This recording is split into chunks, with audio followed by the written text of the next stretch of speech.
मैं हूं सौरभ शर्मा, आप देख रहे हैं न्यूज नेशन। दोस्तों, मेरे साथ अजमेर 92 की टीम मौजूद है। मेरे साथ captain of the ship Pushpendra ji भी है और मेरे साथ एक्टर करण जी, भी है। नमस्कार। पहले आप दोनों का बहुत बहुत स्वागत है sir. Thank you sir, thank you. Thank you. Pushpendra ji, सबसे ज्यादा क्यूरियोसिटी मुझे इस जानने में है कि जिसको सुनते ही आपका खून खौल जाता है, जिसको लिखते हुए हाथ कांपते हैं, उसको डायरेक्ट करना कितना मुश्किल था? मुश्किल तो था सर, बहुत मुश्किल था। बट एक हिम्मत भी थी। एक जब ये पूरा वाकया मैंने सुना और इसके बारे में जाना, जब इसके बारे में जो कुछ मेरे पत्रकार भाई हैं, जो मेरे मित्र हैं, जब उन्होंने इसके बारे में बताया मुझे, तो सच बोलूं सर, मतलब गुस्सा भी बहुत आया। और बट ये था कि नहीं, ये बात दोनों लोगों तक पता चलना चाहिए, क्योंकि मुझे खुद को जब पता नहीं था, जी तो बाकी ऐसे बहुत लोगों से जब हमने बात की तो किसी को इसके बारे में पता ही नहीं था। जी तो ये बताने का जो जुनून, उन लड़कियों के तकलीफ, उनके जो साथ जो हुआ, उसको लोगों तक लाने के लिए जो हिम्मत थी, उसी हिम्मत ने यहाँ तक हमें पहुँचाया है। सर, मुझे ये भी सुनने में आया कि जब आप एक कहानी लिख रहे थे तो आपको नींद भी नहीं आ रही थी, क्योंकि इतना दर्द था, इतना शोषण था, इतनी यातनाएं थी कि आपको लगता था कि हर पीड़ित आपके सामने खड़ा हुआ है और वो आपको बता रहा है कि ऐसे लिखिए, ऐसा करिए। जी, मतलब मेरे ज़हन से वो बातें नहीं निकल रही थी। और उनका जो पेन, जब उनके बारे में सुना, तो वो जी जिस गहराई तक उस चीज़ को फ़ील किया। और क्योंकि एज़ अ राइटर लिखना भी बहुत डिफ़िकल्ट होता है ऐसी चीज़ों को, क्योंकि वो फ़ील करना कि कोई जस्टिस मिल सके, या मतलब उस जस्टिस कर सके राइटिंग में, उनके पेन को, उनके तकलीफ को उसी तरह से दिखा सके। तो ऐसे बैठे थे लिखने के लिए, तो ज़हन में और बहुत वही चीज़ें चलती रहती थी, और सामने ऐसा दिखता था कि शायद ये लोग खड़े हैं सामने मेरे, और रो रहे हैं। मतलब ऐसा सिचुएशन था राइटिंग करते वक़्त। तो सर, क्योंकि आपने कहानी लिखी है और आप पीड़ितों से मिले भी हैं, वो कंपन आज भी 30 साल बाद मुझे लगता है कि आज भी मौजूद है। लेकिन क्या इस बात की भी उनको खुशी है कि एक आदमी ऐसा है, एक डायरेक्टर ऐसा है, जिसने अपनी कलम से कम ये हिम्मत जुटाई है कि उनको उनकी कहानी को सामने लाया जाए? जी, बिल्कुल। और जब उनको पता चला कि हम ऐसी फ़िल्म बनाने जा रहे हैं, उनकी जी, उस अ, जो दर्दनाक कहानी थी, जी, जर्नी रही है उनकी, जी, तो उन्होंने बहुत-बहुत धन्यवाद बोला कि सर, हम तो चाहते थे कि कोई आए और इसके ऊपर इस बात को दुनिया तक लेके आए, सामने लेके आए सबके। तो अ, हम दिल से आपको धन्यवाद बोलते हैं कि आपने ये हिम्मत की और आप ये चीज़ लाना चाहते हो। तो मतलब उनको खुशी भी इस बात की है कि चलो इतने साल बाद ही सही, बट अब लोग इसके बारे में जानेंगे, और जो जी, विक्टिम अभी भी हैं, जो फाइट कर रही है जस्टिस के लिए, आपको भी पता है सर कि अभी पूरी तरह से जी, जस्टिस नहीं मिला है। जी। तो उनको ये है कि चलो इस बहाने, मतलब इस उससे लोग हमारे पास आएँगे और हमसे हमारा सपोर्ट करेंगे, और शायद हो सकता है कि हमें 30 साल बाद ही सही, बट एक जस्टिस मिलेगा। करण भाई, क्योंकि आप एक पत्रकार का किरदार निभा रहे हैं, आपको क्या लगता है, ये एक इंसानियत की लड़ाई है या हिंदू मुस्लिम को लेके जो बातें हो रही है, ये उसकी लड़ाई? सर, ये इंसानियत की लड़ाई है। हिंदू मुस्लिम में इसका मतलब कोई रोल नहीं है। अगर कोई भी क्रिमिनल हो, वो कुछ गलत करता है तो डज़न्ट मैटर वो किसी भी धर्म का हो, सज़ा सबके लिए बराबर है। और दूसरा ये इंसानियत इंसानियत ये है सर कि वो ऐसी हवानियत जो 92 में हुई है, मतलब जी, इतना पेनफुल। जब मैंने पहली बार सुना था तो मैं शॉक तो था, क्योंकि मुझे पता नहीं था सर। लेकिन ड्यूरिंग द टाइम, क्योंकि सर के एक्सपीरियंस रहे थे, सर मेरे से धीरे-धीरे शेयर करते गए। और जब पता जी, चला कि इस कदर अजमेर में ये सब कुछ चल रहा है, मतलब 5-7 साल तक शायद वहाँ किसी की लड़के की शादी ना होना, और वो लड़कियाँ जी, बेचारी कहीं सपोर्ट नहीं मिल रहा। और ऐसा भी स्टडी में है कि नाबालिग भी बहुत लड़कियां थी। और उस टाइम पे सर 92 पे, जहां मतलब एक लड़का लड़की जो कपल होते थे ना, वो भी शायद मुश्किल से एक दूसरे का हाथ कहीं पकड़ते होंगे, टच करते होंगे। और जी। उस टाइम पे इतना, मतलब इतना ये सब कुछ रेप स्कैंडल चलना सर बहुत बड़ी बात है। मतलब पता नहीं क्या ही अजमेर शहर ने और लड़कियों ने कितना ही पेन झेला होगा, बट फाइनली जब ये मूवी आई तो वहां से ऐसे कमेंट्स और लोगों ने बोला कि अच्छी बात है, देर ही सही, बट किसी ने तो इसकी बात करी। इतनी बड़ी बात है जिसकी कोई बात नहीं करता, तो मुझे तो खुशी है कि ये मूवी आई। अगर मैं आपसे पूछूं एज अ पत्रकार, क्योंकि आप हमारा किरदार निभा रहे हैं, कितना मुश्किल हो जाता है ऐसी सिचुएशन में ऐसी आवाज उठाना और सिस्टम से लड़ना? सर बहुत मुश्किल है। इवन मुझे तो पहले तो पता नहीं था, ऐसा था कि पत्रकार का कैरेक्टर करना है, हाँ थोड़ा डिफिकल्ट रहेगा, मेरी पर्सनैलिटी के अपोजिट है। बट जब करने लगा ना तो सर पता चला कि एक पत्रकार मतलब वो सबके अगेंस्ट जाके लड़ रहा है, अपनी जान की परवाह किए बिना। उसको धमकियां आ रही है, उसकी फैमिली को टॉर्चर करा जा रहा है, उसको टॉर्चर करा जा रहा है, कोई सपोर्ट नहीं है। मतलब गवर्नमेंट का तो ऑब्वियसली नहीं था ना, नहीं तो इतनी बड़ी चीज अजमेर में घटित ही नहीं होती। और इस सिचुएशन में वो मतलब कोशिश कर रहा है कि कैसे भी करके ये केस मतलब जनता के सामने आए, और जो इतना कुछ चला है पिछले 5-6 साल में उसको रोक लगाया जाए। तो एक पत्रकार को मुझे लगता है कि पता नहीं क्या ही उसके अंदर क्या एनर्जी और क्या ही वो सोच के क्या ही चल रहा होता है उसके जहन में, कि वो सब कुछ अपनी जान की परवाह किए बिना, कि फैमिली क्या बोल रही है, यार दोस्त क्या बोल रहे हैं, समाज क्या रिस्पॉन्स दे रहा है, कुछ भी, बस वो लगा है अपनी ड्यूटी करने, कि भाई कैसे भी करके जो गलत हो रहा है मैं इसको रोक पाऊं, चाहे बदले में मेरे साथ कुछ भी हो जाए, मेरी फैमिली के साथ कुछ भी हो रहा है, ऐसा मूवी में भी है। तो कुछ भी हो जाए, लेकिन जो सही है मैं सही दिखाऊंगा, मुझे परवाह नहीं है फिर चाहे मुझे लोग मार दे या मेरी फैमिली के साथ कुछ गलत कर दें। तो इस कदर एक रिपोर्टर मतलब जब उनको कुछ होता है तो इस कदर वो लग जाते हैं चीजों को बाहर निकालने के लिए किसी की परवाह किए बिना। तो ये बहुत बड़ी बात है आई थिंक। पुष्पेंद्र सर, ऐसे वो कौन लोग थे जो आपकी फिल्म को रिलीज नहीं होने देना चाह रहे थे? हालांकि रिलीज हो चुकी है, लेकिन आपको क्या लग रहा था, वो कौन सी ताकतें थी जो इसको नहीं चाह रही थी कि रिलीज हो? देखिए, सोशल मीडिया पे और हर एक जगह सबने देखा है कि जो भी कम्युनिटी के कुछ कम्युनिटी के लोग हैं और जो नहीं चाहते थे कि ये फ़िल्म रिलीज़ हो, जब पोस्टर आउट हुआ उसके बाद बहुत सारी लीगल नोटिस, बहुत सारी मतलब उन्होंने एक्शन लिया हमारे खिलाफ कि फ़िल्म को बैन कर दिया जाए। और और ख़ास तौर से जो एक्यूज़्ड हैं, तो वो तो बिल्कुल ही नहीं चाहेंगे कि ऐसी बात सामने आए। जी। तो कहीं न कहीं समाज का एक मुखौटा ओढ़ के कि और कम्युनिटी का, रिलीजियस का मुखौटा ओढ़ के और उसके आड़ में फ़िल्म को बैन कराना, ये सब। तो और मतलब ऐसे इन्हीं लोगों ने मतलब प्रॉब्लम क्रिएट किया था फ़िल्म को रिलीज़ ना होने में। तो ये माना जाए कि कोई पॉलिटिकल पार्टी आपका विरोध कर रही है या कोई नेताजी ऐसे हैं जो नहीं चाह रहे हैं कि आपकी फिल्म रिलीज हो? देखिए, कब पॉल एक्चुअली बोलो तो देखिए ये पॉलिटिकली हार थी, पता है आपको?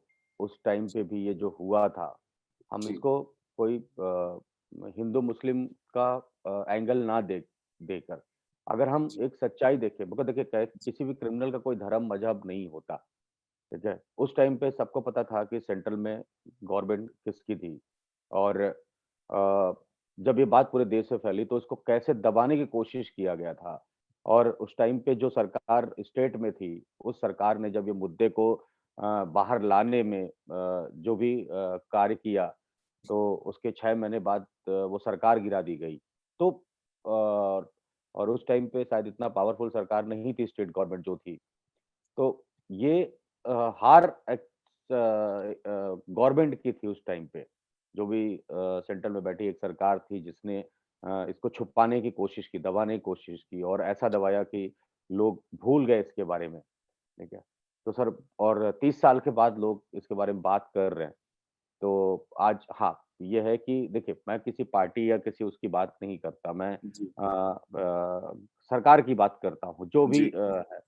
तो आज जो मौजूदा सरकार है वो कहीं न कहीं हमें सपोर्ट करती है कि ऐसी चीज़ें, ऐसी बातें बाहर आए, तो जी। वो बहुत अच्छी बात है कि आज हम मेकर भी वो चीज़ बना के दिखा सकते हैं, जो कहते हैं ना फ्रीडम ऑफ स्पीच हम कहते हैं, बट कहीं न कहीं ऐसा होता था पहले कि आप बोल भी नहीं सकते थे। अगर सरकार के खिलाफ आपने कुछ बोल दिया तो बहुत बड़ा वो हो जाता था। अब ये है कि हाँ, आप बोल सकते हो, अपने मन की बात कह सकते हो, चाहे वो किसी भी जात धर्म का हो, ठीक जी, है? हर किसी को बोलने की आज़ादी है। तो ये तो है कि चलो आज ये मौजूदा सरकार के होने से हम अपनी बात जनता तक पहुँचा पा रहे हैं एक अच्छे तरीके से। तो लोग तो ये भी कह रहे हैं पुष्पेंद्र जी कि बीजेपी आपको मदद कर रही है। सर देखिए मैंने क्या बोला, मैं पर्टिकुलर पार्टी की बात नहीं करता कि मैं पार्टी की बात कर रहा हूँ। मैं बात जी, कर रहा हूँ जो सरकार आज जो हमारी सरकार है जो आज रूलिंग पार्टी मतलब जी, जो रूल कर रहा है देश पे जो हमारी सरकार है। तो देखिए सरकार और पार्टी एक अलग चीज़ हो गई। बट सरकार ने ये अच्छा काम है कि वो ऐसी चीज़ों को लोगों तक पहुँचाने में जी, हमारी मदद कर रहे हैं, तो वो बहुत अच्छी बात है। और गलतियाँ चाहे किसकी भी हो सर, कहने से नहीं डरूँगा, बिल्कुल। ठीक। फिर चाहे वो बीजेपी हो, चाहे वो कांग्रेस हो, ठीक है? पर सर उस टाइम पे सेंट्रल में किसकी सरकार थी सबको पता था सर और कैसे इस सर बात को दबाया गया। सर अजमेर की कहानी और अजमेर में ही शूट नहीं हो पाई। फिर आपको चंदेरी में करना पड़ा इस करना फ़िल्म पड़ा। को। जी, तो तो आपको यही लगता है कि अगर अजमेर में ही शूट होती अजमेर की कहानी, तो उसके तो अंदर सर ऐसा और बहुत कुछ। जी, करेक्ट, बहुत कुछ ऐसा हम दिखा सकते थे, बहुत जी ऐसे बिल्कुल। बिकॉज़ एक्चुअली सर ये बहुत बड़े बजट की फ़िल्म नहीं है, तो सेट क्रिएट करना और इतना ज़्यादा वो तो हम वो नहीं कर पाए। फिर जो एक्चुअल लोकेशंस थे, अगर हम यही फ़िल्म अजमेर में शूट करते तो लुक एंड फ़ील फ़िल्म का और भी अलग होता। जी, तो वहाँ पे मतलब अभी ये भी बताऊँ तो सर ये भी कहीं न कहीं प्रशासन की हार है कि जब ऐसे सब्जेक्ट पे हम काम कर रहे हैं तो उन्होंने ये परमिशन कैंसल कर दिया, ये कह के कि भई 2 रिलीजियस आपस में लड़ जाएँगे।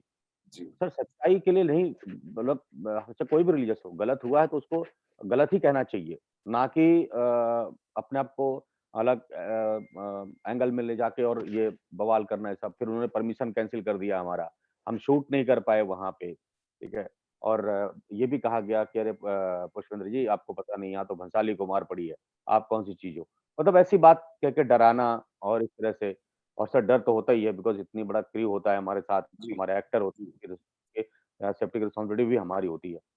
तो फिर हमने वहाँ से पैकअप हुआ हमारा, हम गए और फिर सोचा कैसे और कहाँ शूट करें। तो फिर चंदेरी जो है वो थोड़ा लुक एंड फील 92 के अजमेर के जैसा दिख रहा था। बिल्कुल। देन फिर वहाँ पे जाके हमने प्लान करके अच्छे से शूट किया।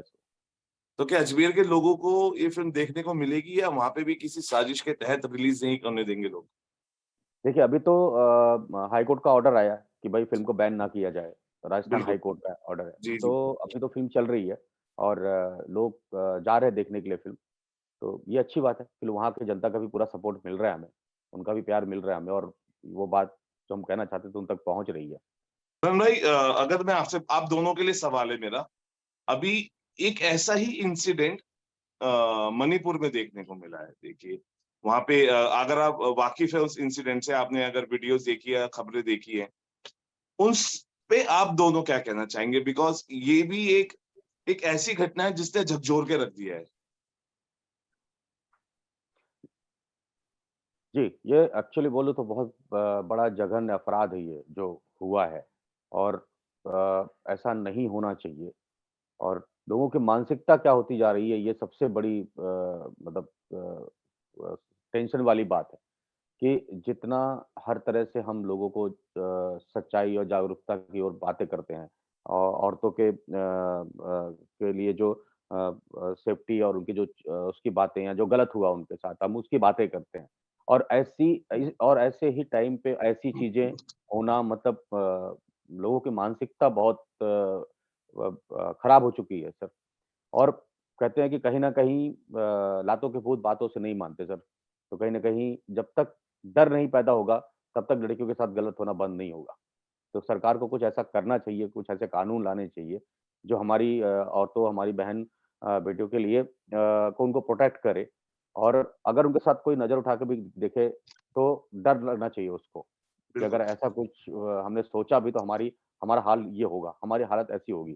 जैसे दूसरी कंट्रीज़ में है, जैसे जो बनाए गए हैं औरतों के सेफ्टी के लिए, जी, वैसे कुछ रूल बिल्कुल, हमारे यहाँ भी बनने चाहिए। और ये बहुत बड़ा और बहुत जघन्य मतलब बहुत बड़ा जघन्य अपराध है सर ये, जो ये हुआ है। बिल्कुल। देख कैसे सकते हैं लोग कि मतलब इस तरह से और मतलब किसी के अंदर इंसानियत नाम की कोई चीज़ नहीं बची है, कि इतने लोग उस जुलूस में हैं और किसी को ये दया नहीं आ रही कि भई एक स्त्री के साथ इतना घिनौना काम किया जा रहा है। तो इसके लिए प्रशासन से रिक्वेस्ट है कि वो कड़ी से कड़ी कार्रवाई इनके लिए करें। करण भाई, आप क्या कहना चाहेंगे? बिकॉज़ जी, देखिए ये हमारे संज्ञान में जब आती है 3 महीने बाद, मई की घटना है और अभी लोग जी। इसको देख रहे हैं और झकझोर के रख दिए, रोंगटे खड़े हो जाते हैं, गुस्सा आता है, खून खौलता है। मन करता है बस किसी न किसी तरीके से ऐसे अपराधियों को और बस उनका क्या कर दिया जाए उसके साथ। सर बहुत ही हैवानियत है वो, आपने जैसा बोला 3 महीने पुरानी बात है। लेकिन वही है सर, कहीं तो कुछ तो ऐसा होगा कि ये 3 महीने बाद आ रही है, तो आई थिंक गवर्नमेंट को कुछ ऐसा हार्ड स्टेप लेना चाहिए और हम जो आम जनता है उसको भी मतलब इन चीज़ों के बारे में जागरूक होकर और हमें भी थोड़ी अपनी सोच बदलनी चाहिए और इनके खिलाफ शायद और स्ट्रॉन्ग हमारे अंदर कुछ ऐसी एकता कि हम और ज़्यादा स्ट्रॉन्ग होके गवर्नमेंट के सामने ये सब चीज़ें रख सकें और इन जैसे पापियों के लिए मतलब ये जो उन्होंने किया है, ऐसे बहुत से केस हुए, दिल्ली में भी कभी हुआ था एक रेप केस, बहुत ही भयंकर था वो भी।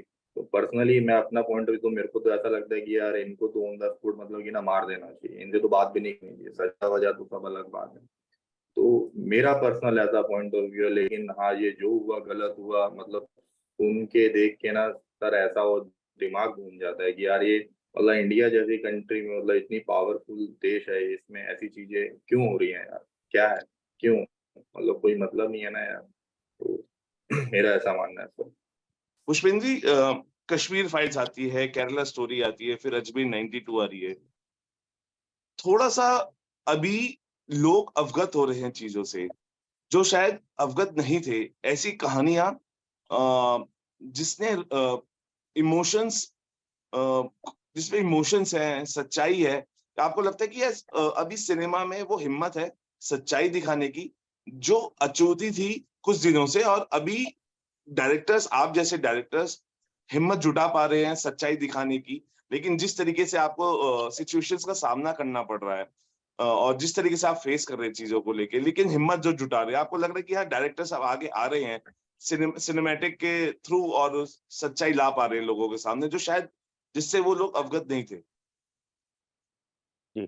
देखिए सर, सिनेमा को हमेशा आईना बोला गया है दुनिया जी, का, कि सिनेमा चाहे जब से सिनेमा बना है तब से लेके आज तक जो चीज़ें चलती रही हैं, चाहे वो कोई भी टॉपिक रहा हो, जी, तो या चाहे कोई भी फ़िल्म रही हो, चाहे वो कमर्शियल फ़िल्म हो या कुछ भी हो, तो फ़िल्म जी, बनाई ही जाती है एक मैसेज देने के लिए, एक घटना को दिखाने के लिए। तो मेरा ये कहना है कि लोगों को सपोर्ट करना चाहिए इस चीज़ का, ना कि विरोध करना चाहिए, कि भाई अगर एक सच्चाई है जो हम दिखाना चाहते हैं और ये बात भी सच है कि आज डायरेक्टर्स, राइटर इवन वो तो चलिए वो तो कहानी लेके आते हैं, रियल घटनाएँ पे रिसर्च करते हैं। पर सबसे जी, अच्छी बात है कि आज प्रोड्यूसर्स भरोसा करते हैं, ठीक है? बिल्कुल। क्योंकि बिना प्रोड्यूसर्स के पैसे लगाए कोई फ़िल्म बना नहीं सकता सर। तो आज सबसे बड़ी बात है कि प्रोड्यूसर ट्रस्ट करती हैं ऐसे कहानी पे, ऐसी घटना पे कि जो घटिया लोगों तक लाना चाहिए। देखिए, रिस्क तो उनका भी है ना सर। तो क्योंकि हर आदमी कमर्शियल होता है, कमर्शियल एंगल से सोचता है। बट ऐसे प्रोड्यूसर्स को रिस्क भी है, बट फिर भी वो हिम्मत करते हैं क्योंकि कहीं न कहीं वो चाहते हैं कि समाज को एक मतलब समाज को एक आईना ऐसा दिखाया जाए, जो एक ऐसा सिक्के का वो पहलू जो लोगों के सामने नहीं है, ठीक है? जी, उसे भी लाया जाए। तो ये अभी ये बहुत अच्छा हो रहा है कि सब मतलब डायरेक्टर्स, राइटर, प्रोड्यूसर्स, एक्टर जो है इस चीज़ को एप्रिशिएट करते हैं कि हाँ, ऐसी फ़िल्में बननी चाहिए, लोगों तक मैसेज जाना चाहिए। एक्टर को भी लगता है कि यार मेरे ज़रिए अगर मैं कोई किरदार निभा रहा हूँ, तो वो किरदार अच्छे से निभाऊँ, अच्छे से करूँ, ताकि लोगों तक मैं जिसकी वो ऊपर वो बीती है, उस जी, चीज़ को हम दोनों लोगों तक पहुँचा सकें अच्छे से। तो और बॉलीवुड भी इस चीज़ को सपोर्ट करता है, चाहे जैसे भी करे, पर करता है कि आज ये सपोर्ट ही है तभी तो हम लोग यहाँ तक पहुँच पा रहे बिल्कुल। हैं। तो अच्छा है कि आज लोगों की सोच धीरे-धीरे बदल रही है और ऐसी फ़िल्में भी बन रही हैं और बननी चाहिए सर। हॉलीवुड बिल्कुल, फ़िल्मों में कई भी ऐसे कितने ऐसे बायोपिक हैं, कितनी ऐसी घटनाएँ हैं जो लोग बनाते हैं, दिखाते हैं। तो हमें भी वो हिम्मत है और आज हम वो कर रहे हैं। ये तो मतलब लोगों का सपोर्ट भी है, उसके लिए सबका मतलब धन्यवाद भी करना चाहूँगा मैं, कि ऐसी फ़िल्मों का सपोर्ट भी कर रहे हैं। नहीं तो पहले तो कहानियाँ कुछ और मतलब ये कास्ट वो हो तो हम फ़िल्म देखेंगे। बट आज कहीं न कहीं हमारी ऑडियंस जो है वो इस चीज़ के ये जो एक बॉर्डर लाइन था, तो वो ख़त्म कर दिया कि नहीं, एक्टर अच्छा हो, फ़िल्म अच्छी हो, स्टोरी अच्छी हो और सबसे बड़ी बात कि अगर एक सच्चाई लेके आ रहे हैं, हमें देखना चाहिए। आज लोगों को जानने की इच्छा होती है कि भाई ऐसा हुआ क्या था, जो जी, हम भी जानें, हम भी देखें। क्योंकि पढ़ना और रूपांतरण दोनों में थोड़ा फ़र्क तो आ ही जाता है। बिकॉज़ प प पढ़ के सुनना और रूपांतरण में जब उसको फ़िल्म में बनाना, दिखाना, तो लोगों को बहुत क्यूरियोसिटी हो जाती है कि हाँ, अच्छा ये हुआ था। फिर लोग उस चीज़ से फिर अपना प्रतिक्रिया भी देते हैं। तो ये बहुत अच्छी चीज़ है सर आज के टाइम पे कि मतलब हर तरह की फ़िल्मों को एक जगह मिल रही है, सम्मान मिल रहा है। तो ये अच्छी बात है। अच्छा करण भाई आखिरी 2 सवाल। आपको लगता है कि ये जो कहानी है और जिस तरीके से दिखाई गई है, एक रिफ्ट ला देगी?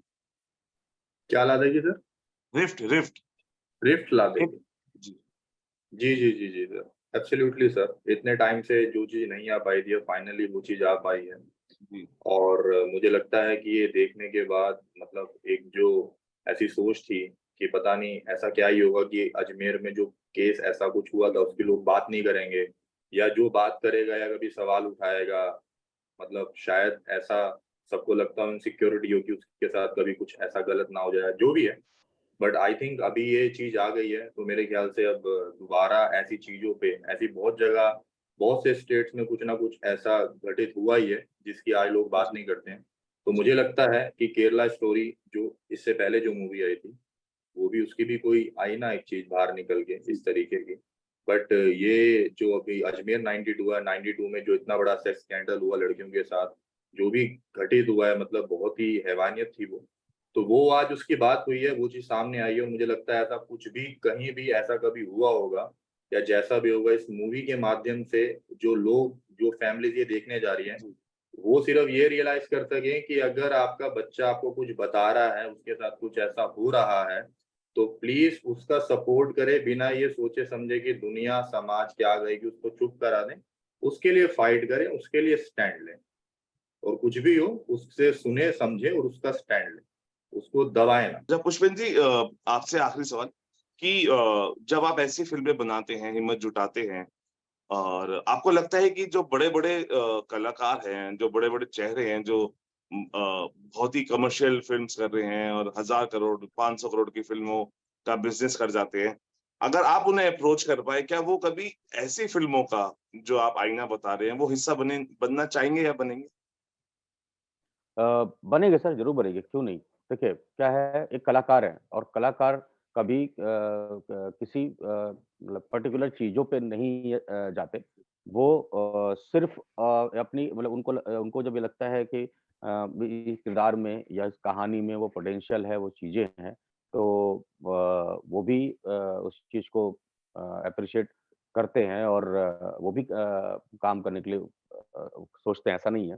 जैसे एग्ज़ाम्पल है आर्टिकल 15 अभी आर्टिकल 15 भी तो जी, बिल्कुल। रेप केस पे ही थी, तो आयुष्मान सर ने वो फ़िल्म की। तो करते हैं, ऐसा नहीं है, एक्टरों के पास कहानियाँ जाती हैं, तो वो भी सच्चाई दिखाने के लिए आना चाहते हैं सामने। तो अब ये होता है कि भाई किसकी कितनी रीच है, कहाँ तक पहुँच सकते हैं, तो कहानियाँ कौन कैसे उन तक पहुँचा सकता है। तो अगर ये पॉसिबिलिटीज़ होती है, तो वो करते हैं सपोर्ट, करते हैं ऐसा। अच्छा, जाते-जाते सर क्योंकि ये भी कहा जा रहा है कि क्योंकि देखिए आपने हिम्मत जुटा दी है, अब आरोप-प्रत्यारोप तो चलते रहेंगे क्योंकि जो यहाँ पे सच्चाई दिखाने की कोशिश करता है, उसके साथ ये होता जी, है। और जी, बिल्कुल। क्या इसमें ये भी बोला गया कि एक पवित्र जगह को बदनाम करने की कोशिश की जा रही है? नहीं सर, बिल्कुल नहीं। हमारी फ़िल्म देखेंगे और लोग देख भी रहे हैं, तो जी, रिव्यूज़ अच्छे आ रहे हैं। लोगों ने ये कहा कि हाँ, ये फ़िल्म में कोई ऐसा रिलीजियस एंगल नहीं है, ठीक है? जी, और मतलब दरगाह का तो हमने ज़िक्र भी नहीं किया है। ये जी, सबको ये बात कहीं न कहीं लोगों को ये अच्छी लगी कि हमने उन लड़कियों का पेन और उनकी तकलीफ़ और जी, उनके साथ जस्टिस नहीं जी, हुआ या कितना तक हुआ, वो दिखाया गया इस फ़िल्म के अंदर। तो ये बात लोगों को पसंद आ रही है। क्योंकि हमने जब सोचा भी था इस फ़िल्म के बारे में तो हमने ये नहीं सोचा था कि हमें दरगाह के ऊपर बनाना है या कुछ ऐसा जी, एंगल लेके आना है हिंदू-मुसलमान वाला जिससे कि हम मतलब समाज में जो बातें होती हैं समाज को बाँटने की। तो मैंने कहा ना सर कि हम आईना है फ़िल्में आईना होती हैं। तो आईना कभी बाँटने का काम नहीं करती अगर वो एक ही पीस में है जी। तो, ठीक है? तो वही है कि ऐसा कुछ भी नहीं है इस फ़िल्म के अंदर कि जहाँ पे लोग इसको इस तरह से लें। Thank you talking to us both of you. और करण भाई मैं तो यही कहूंगा कि जिस तरीके से आपने रियल लाइफ में आर्मी थे आप, लगता है ना वैक्सीनेशन का इंजेक्शन लगा होता है, you have always shooted with gun. आपने हमेशा से दुश्मनों पे हमला किया गन से, यहाँ पे भी आपने शूट किया है लेकिन एंगल अलग है, इस बार आपने कैमरे से शूट किया है पत्रकार बन के। और मुझे लगता है इसका रिजल्ट्स भी बहुत जल्दी आएगा। और उम्मीद करते हैं कि लोग ये ज्यादा से ज्यादा देखें, समझें कि आखिर जो 92 में अजमेर में क्या हुआ था, उसकी सच्चाई को समझने की कोशिश करें, ना कि हिंदू मुस्लिम जैसे टॉपिक्स को बीच में लाके इस फिल्म को दूसरे डायरेक्शन से डाइवर्ट किया जाए। Thank you talking to us both of you. Thank you so much, thank you sir, thank thank you.